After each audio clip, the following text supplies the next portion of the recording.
আজকে আমাদের এক ভাই এসছেন আমাদের পাশেই, পাশ থেকে কোথায় যেন কাটনিমাল থেকে এসছেন।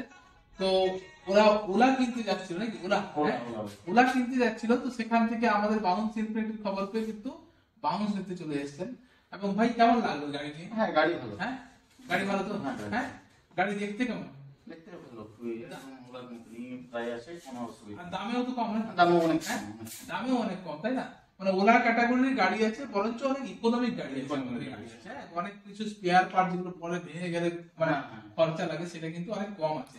তো বাইক তো নিয়ে যাচ্ছে, ভাই কি পারপাসে নিবে? এটা কি পারপাস? এটা স্কুল আসা যাবে, হেভি ডিউটি পারপাসে। হ্যাঁ মানে এখনো অবধি অ্যাকচুয়ালি ব্যাটারি গাড়িতে লোকের যেটা ম্যাক্সিমাম জিজ্ঞেস করলে দেখতে জানতে পারি যে মানে পেট্রোল গাড়ির সাবস্টিটিউশনের ইচ্ছা না, মানে সুবিধাই কাজের জন্য, কিন্তু পরে কিন্তু দেখা গেছে বেশি ব্যাপার হয়, তাই না? বেশি ব্যাপার হয় যেহেতু খরচা কম আছে না, খরচা কম আছে। তো গাড়ি ভালো লেগেছে তো? গাড়ি ভালো। তো অন্যদেরকে যদি কিনতে চাই ব্যাটারি গাড়ি কিনতে হবে, আবার কম সেগমেন্ট কিনতে পারবে তো? হ্যাঁ হ্যাঁ অবশ্যই। তো যারা নিতে চাইছেন আমাদের সঙ্গে যোগাযোগ করুন। বাউন্স ইনফিনিটি দুর্দান্ত গাড়ি। আর তুই ভাই একটু কদিন পর একটু রিভিউ দেবে, ভিডিও বানিয়ে দেবে কেমন গাড়ি আজকে তো দাঁড়িয়ে বলতে পারবে না, কদিন পরে আমাদেরকে। তো জুড়ে থাকুন, আমাদের সঙ্গে জুড়ে থাকুন। ব্যাটারি গাড়ি নিয়ে আমরা প্রতিদিনই কিন্তু কিছু না কিছু ভিডিও তুলে ধরছি যাতে আপনাদের বুঝতে অসুবিধা না হয়। ধন্যবাদ।